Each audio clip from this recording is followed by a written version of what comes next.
The study IAS YouTube channel पर आप सभी का स्वागत है। पीटी 2022 से संबंधित हम महत्वपूर्ण क्वेश्चन पर डिस्कशन करेंगे। इसमें पहला क्वेश्चन है दोस्तों, लोकतंत्र में प्रक्रिया और उसके बारे में विवरण दे रखा है, उनके क्या उद्देश्य हैं वो बता रखा है। इसमें हमको सही मिलान करना है। तो दोस्तों पहला ऑप्शन है पहल, इनिशिएटिव। इसका आश्चर्य ये होता है कि जब कोई कानून होता है, कानून पर जनता का प्रत्यक्ष मत, कानून पर जनता का प्रत्यक्ष मत इनिशिएटिव कहलाता है। इस हिसाब से ये पहला ऑप्शन हमारा सही हो गया। और दूसरा ऑप्शन है प्रत्यक्षी को वापस बुलाना। दोस्तों इसका आश्चर्य होता है, जब हम प्रतिनिधि को सुन के भेजते हैं, वो अपने कर्तव्यों का निर्वहन नहीं करता, तो जनता नाखुश होने पर एक मतदान प्रक्रिया के द्वारा उसको अपने पद से हटा देती है। उसको रिकॉल कहते हैं, प्रत्यक्षी को वापस बुलाना कहते हैं। तो इस हिसाब से दूसरा ऑप्शन गलत हो गया। दूसरा ऑप्शन गलत। लोकमत, लोकमत का मित्रों आश्चर्य है, जब किसी सार्वजनिक पर्सन पर जनता की राय लेने के लिए जो मत किया जाता है उसे लोकमत कहते हैं। तो इस हिसाब से हमारा तीसरा ऑप्शन भी गलत हो गया। तो इस क्वेश्चन का सही सुमेलित ऑप्शन ए होगा, केवल ए। अब दोस्तों हम नेक्स्ट क्वेश्चन पर पढ़ते हैं। हमारा अगला क्वेश्चन मौलिक कर्तव्य से है, जो संविधान के 4 ए में दिए हुए उसके बारे में पूछ रहे हैं कि कौन से मौलिक कर्तव्य निम्नलिखित में से 4 ए में उल्लेखित है। इसमें दोस्तों पहले ऑप्शन पर जाएंगे, संविधान का पालन करना और उसके आदर्शों एवं संस्थाओं का आदर करना। तो दोस्तों आपको पता होगा ये संविधान में उल्लेखित है ये मौलिक कर्तव्य। दूसरा ऑप्शन है नदी वन्य जीवों की रक्षा करना और उनका संवर्धन। दोस्तों पर्यावरण से संबंधित एक मौलिक कर्तव्य है, उसमें ये है। तो दूसरा ऑप्शन भी हमारा सही हो गया। दोस्तों तीसरा ऑप्शन है एक न्याय, एक समान न्याय और लोगों के कल्याण को बढ़ावा देना। तो दोस्तों आपने भाग 4 ए में मौलिक कर्तव्य अगर पढ़े होंगे तो उसमें ये समान न्याय और लोगों के कल्याण को बढ़ावा देने की बात कहीं नहीं कही हुई। तो इस हिसाब से हमारा ऑप्शन तीसरा गलत हो गया। पहला दूसरा सही, तीसरा गलत। अब हम चौथा ऑप्शन देखते हैं।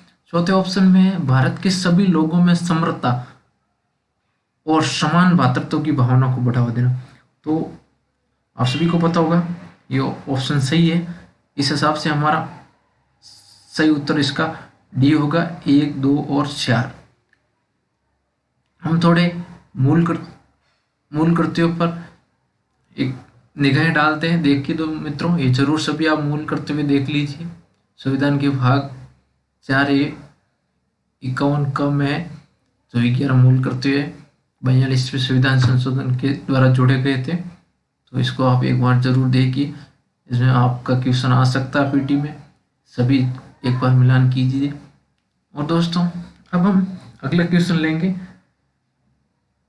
एक क्वेश्चन हमारे मौलिक अधिकार और नीति निर्देश तत्वों के संबंध में है।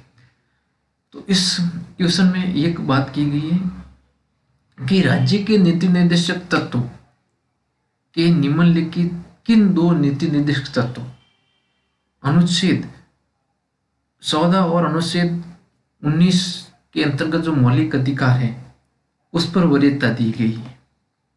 ये बात कह रहा है कि कौन से नीति निर्देशक तत्व मौलिक कर्तव्यों पर हैवी है, उस पर वरीयता है। तो इसका ऑप्शन दोस्तों डी है। इसमें 39B और 39C है, उसको 14 और 19 पर वरीयता दी है। ये 25वें संविधान संशोधन के माध्यम से 31C के तहत एक प्रावधान किया गया है कि यदि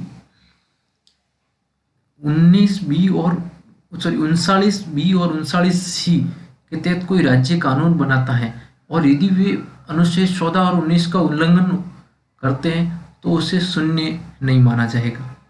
ये प्रावधान 31C में किया हुआ है। और दोस्तों इसी के साथ हम अगले क्वेश्चन पर बढ़ते हैं। ये क्वेश्चन भी नीति निर्देशक तत्व से संबंधित है कि कौन से नीति निर्देशक तत्व गांधीवादी विचारधारा पर आधारित है। इस प्रश्न में ये कह रहा है, भारतीय संविधान के भाग 4 के अंतर्गत प्रदत्त नीति निर्देशक तत्वों के संदर्भ में निम्नलिखित कथनों पर विचार कीजिए।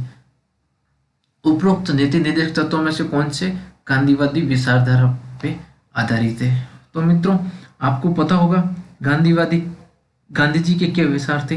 गांधी जी ग्राम पंचायत को बढ़ावा देने के लिए, कुटीर उद्योगों को लिए बढ़ावा देने की बात करते थे। समाज के जो गरीब तबके हैं, SC ST, जो अन्य कमजोर वर्ग है, उनके हितों के संरक्षण की गांधी जी बात करते थे। और साथ ही पर्यावरण संरक्षण की भी गांधी जी बात करते थे। इस हिसाब से हम देखते हैं तो मित्रों, सहकारी समितियों ऑप्शन 4 चाहिए, ऑप्शन 3 कमजोर वर्गों से संबंधित, ये भी सही है। और ग्रामीण क्षेत्रों में व्यक्तिगत एवं सहकारी आधार पर कुटीर उद्योगों को प्रोत्साहन देने की बात भी गांधी जी करते हैं। लेकिन ये जो दोस्तों ऑप्शन बी है, दूसरा है, काम पाने का तथा बुढ़ापा, बीमारी और निशा के मामले में लोक सहायता का अधिकार सुनिश्चित करना। लोक सहायता के बारे में गांधी जी इतना कुछ खास नहीं कहते हैं, गांधी की विचारधारा में ये नहीं है। तो इस हिसाब से ये एक समाजवादी विचारधारा से संबंधित नीति निर्देशक तत्व है। तो इसमें ऑप्शन 2 निकाल देते हैं तो हमारे पास ऑप्शन सी बचता है, 1, 3 और 4। इस हिसाब से 17वें क्वेश्चन का, इस क्वेश्चन का ऑप्शन सी सही होगा। अब हम दोस्तों सशस्त्र बलों के मौलिक अधिकारों संबंध में ये क्वेश्चन है। इसमें ये कहा गया है कि संसद द्वारा सशस्त्र बलों के सदस्य उनके मूल अधिकारों को प्रतिबंधित किया जा सकता है, किंतु निरस्त नहीं किया जा सकता। दोस्तों, ये ऑप्शन गलत है, क्योंकि उसको प्रतिबंधित भी किया जा सकता है और निरस्त भी किया जा सकता है। सशस्त्र बलों के सदस्यों की अभिव्यक्ति में न केवल सैनिक बल्कि असैनिक कर्मचारी जैसे मैकेनिक्स है, दर्जी है, नाई है, उनको भी शामिल किया जाता है। दोस्तों, ये ऑप्शन सही है। सैनिक, अर्धसैनिक, असैनिक कर्मचारी सभी को इसमें शामिल किया जाता है। दोस्तों, आपको ये पता होना चाहिए कि कानून